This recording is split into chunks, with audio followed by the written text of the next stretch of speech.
बहुत समय पहले की बात है। एक जंगल में एक शेर रहता था।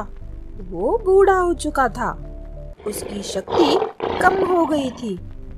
वो किसी की भी शिकार नहीं कर सकता था। इस स्थिति में उस पर भूखे रहने की नौबत आ गई। एक दिन वो सोच रहा था, यदि ऐसी ही हालत रही तो मेरी मौत तो निश्चित है। कुछ ऐसा करना होगा कि बैठे बिठाए मुझे भोजन मिल जाए। ऐसा सोचते ही उसके दिमाग में एक योजना आई और शेर ने एक कबूतर के जरिए जंगल में शेर राजा बीमार होने की खबर फैलाई। जंगल के राजा शेर की बीमार होने की खबर सुनकर जंगल के जानवर एक एक करके शेर की हालत देखने के लिए शेर के पास जाने लगे।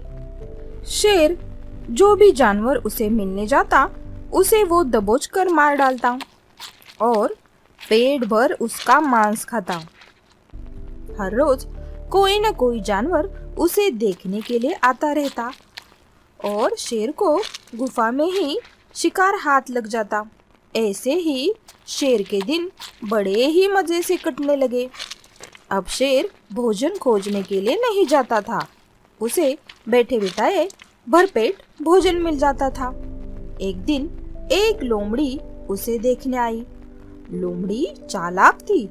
वो गुफा के अंदर नहीं गई, बल्कि वो गुफा के बाहर ही द्वार पर खड़ी रह गई।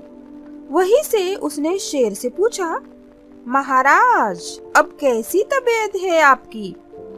तो राजा शेर गुफा के अंदर से कहता है, कौन है? मैं बहुत थक गया हूँ। मैं बाहर ही नहीं आ सकता। तुम ही अंदर चली आओ।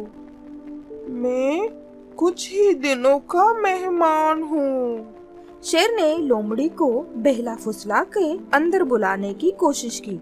तो लोमड़ी ने गुफा के आसपास देखा और शेर से कहा, महाराज, मुझे क्षमा कीजिए, मैं अंदर नहीं आ सकती क्योंकि आपकी गुफा में जाते हुए पैर के निशान हैं, लेकिन बाहर आते हुए पैर के निशान ही नहीं है। इसका अर्थ मैं समझ गई हूँ।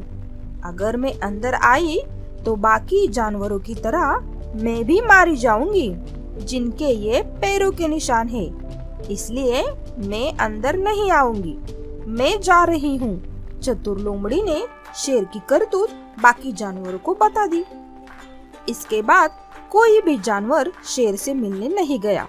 इस तरह लोमड़ी ने बुद्धिमानी से अपनी तो जान बचा ही ली, इसके साथ साथ बाकी जानवरों की भी जान बचाई।